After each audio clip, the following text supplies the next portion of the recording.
But இருந்தாலும் ஏதோ வகையில் சொல்லி கூப்பிட்டு போகிறேன். நான் வீட்டில் விட்டுட்டு வர முடியாது, பார்த்துக்கிறதுக்கு ஆர்வம் கிடையாது. அவங்களுக்கு ஒரே கூட்டிகிட்டு போயிட்டு இருக்கேன்.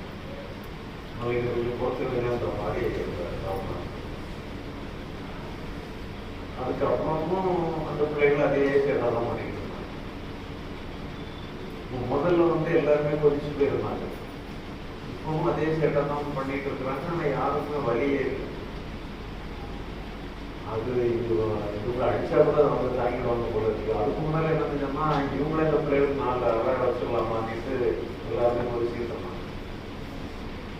அப்போ பார்த்தீங்கன்னா சம்பவங்கள்லாம் மாற்றங்கள் ஒன்றும் மனசளவில் ஒரு மாற்றம் ஏற்பட்டவுடனே சம்பவங்கள்லாம் ஒன்றும் இல்லாமல் போயிடுச்சு.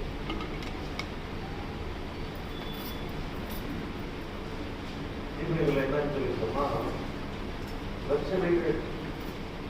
பிரச்சனைகளை நம்ம சொல்றோம். பிரச்சனைகள் எங்க இருக்கு? உண்மையிலேயே வெளியே தான் இருக்கா, நம்ம மனசுக்குள்ள தான் இருக்கா? ஒரு பெரிய வியாபாரி,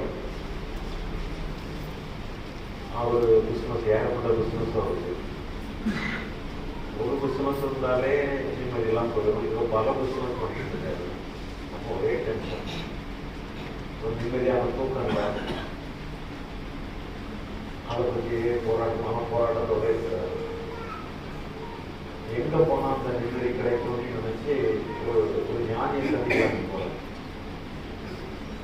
அந்த ஞானியுடைய ஆசிரமம் ஒரு மலை பிரதேசத்தில் இருக்கு.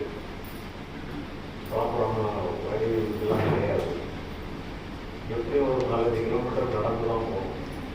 வெஹிக்கிள்லாம் பண்ணுவோம். இவர் கஷ்டப்பட்டு அந்த இடத்துக்கு போய் சேரணும். அவர் போய் சேரும்பொழுது செய்கிற வேண்டிய நேரம் ஆயிடுச்சு. அப்போ அவரோட ஞானி அவரை வர வைத்து அவருக்கு சாப்பாடெல்லாம் கொடுத்து என்ன பிரச்சனை கேட்கறாரு. அப்போ அவருக்கு அந்த பிரச்சனைகள்லாம் சொல்றாரு.